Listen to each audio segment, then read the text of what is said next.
Desai BP माझावा. Chhatrapati संभाजीनगरमध्ये IPS अधिकारी विश्वास नांगरे पाटील यांच्या AI चेहरे आडून लाखो रुपये लुटल्याचं समोर आलंय. डिजिटल अरेस्टची भीती दाखवून सेवानिवृत्त अधिकारीची 78,69,000 रुपयांची फसवणूक झाली आहे. नांगरे पाटलांच्या एआय चेहरे आडून एका व्यक्तीने 77 वर्षीय सेवानिवृत्त अधिकाऱ्याला व्हिडिओ कॉल करत डिजिटल अरेस्टची भीती दाखवली. यानंतर सेवानिवृत्त अधिकाऱ्यांनी 2 ते 7 जुलैपर्यंत 78,69,000 रुपये सायबर गुन्हेगारांनी सांगितलेल्या 3 बँक खात्यांवर पाठवली. आजकाल सायबर क्रिमिनल्स लोकांना डिजिटल डिटेन्शनमध्ये घेत आहेत. जे व्यावसायिक हाय रिप्युटेशनचे आहेत, मध्यमवर्गीय, उच्च मध्यमवर्गीय महिला यांना टार्गेट करून त्यांना डिजिटल डिटेन्शनमध्ये घेण्याचा नवीन प्रकार सायबर क्रिमिनल करत आहेत, ज्यामध्ये video call, Skype call, WhatsApp कॉलच्या माध्यमातून त्यांचं डिजिटल इंटरॉगेशन केलं जातं.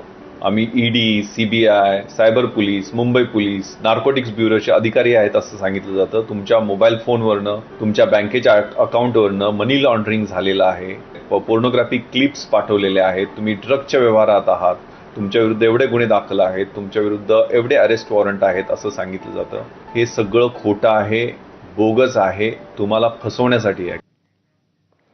दरम्यान नांगरे पाटलांच्या नावाने राज्यात कुठे किती लोकांना फसवण्यात आलंय आपण ते पाहूया.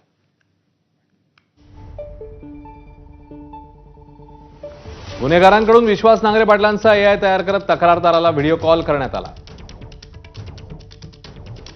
जून 2025 मध्ये रिलायन्सच्या सेवानिवृत्त अधिकाऱ्याला 60 कोटींचा गंडा घालण्यात आला. जून 2025 मध्ये कोल्हापूरच्या तिघांना 3 कोटींना गंडवण्यात आलंय. बीडमध्ये 8 लाखांची रक्कम उकळण्यात आलेली आहे. 4 ऑगस्ट 2024 ला एका महिलेला 23 लाखांसाठी फसवण्यात आले.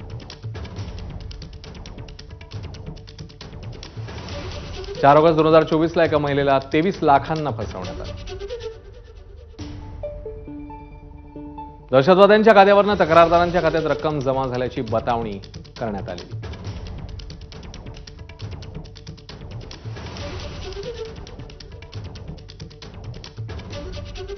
आता पुढची बातमी.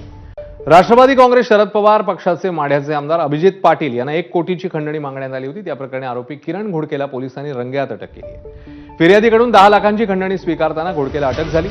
पंढरपूर शहर पोलीस ठाण्यामध्ये या संदर्भात गुन्हा दाखल करण्यात आलाय.